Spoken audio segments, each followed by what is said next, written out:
Saint ஜெர்மானுஸ் of Paris 496ஆம் ஆண்டு France நாட்டுல பிறந்திருக்காரு. சின்ன வயசுலயே அறிவிலையும் ஞானத்திலையும் சிறந்து விளங்கியிருக்காரு. வளர்ந்து இளைஞனானதும் குருவாகணும்னு விருப்பப்பட்டிருக்காரு.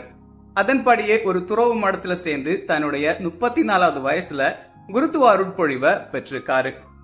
குருவானதுக்கு பிறகு சிம்போரியன்ஸ்ங்கிற துறவு மடத்துல தங்கி வாழ ஆரம்பிச்சிருக்காரு.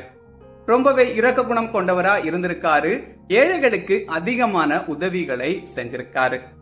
ஒரு கட்டத்துல அந்த துறவு மடத்தில் உள்ள துறவிகள் ஜெர்மானுஸ் துறவு மடத்தை விற்று ஏழைகளுக்கு உதவி செய்து விடுவாரோ அப்படின்னு பயந்திருக்காங்க.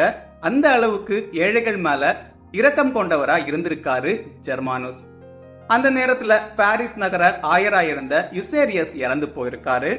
ஜெர்மானுஸ் பாரிஸ் நகரோட புதிய ஆயரா நியமிக்கப்பட்டிருக்காரு. தனக்கு கொடுக்கப்பட்ட பணிகளை ரொம்பவும் சிறப்பாவே செஞ்சிருக்காரு. இந்த காலகட்டத்துல பிரான்ஸ் நாட்டோட அரசர் கில்டபர்ட் நோய்வாய்ப்பட்டு படுத்த படுக்கையா இருக்காரு. அவருக்கு சிகிச்சை அளித்த மருத்துவர்கள் மன்னர் இனி உயிர் பிழைக்க மாட்டார் அப்படின்னு சொல்லியிருக்காங்க. இத கேள்விப்பட்ட ஜெர்மானுஸ் மன்னரை சந்தித்து அவர் முன்னாடி முழந்தாளிட்டு ஜெபிக்க ஆரம்பிச்சிருக்காரு. அற்புதமா ஒரு சில மணி நேரங்கள்லயே மன்னர் முற்றிலும் குணமடைந்திருக்காரு. இதனால ரொம்பவே மகிழ்ச்சி அடைந்த மன்னர் ஜெர்மானுஸ தன்னுடைய ஆலோசகரா கூடவே வச்சிருந்திருக்காரு.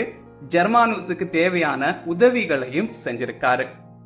ஜெர்மானுஸ் பிரான்ஸ்ல நடந்த முதல் மற்றும் இரண்டாம் பொதுச்சங்கத்துல கலந்து கொண்டிருக்காரு. திருச்சபையோட வளர்ச்சிக்கு தேவையான அறிவுரைகளை வழங்கியிருக்காரு. கூடவே திருவழிப்பாட்டுல இருந்த தேவையற்ற சடங்கு முறைகளை நீக்கவும் அறிவுறுத்தியிருக்காரு.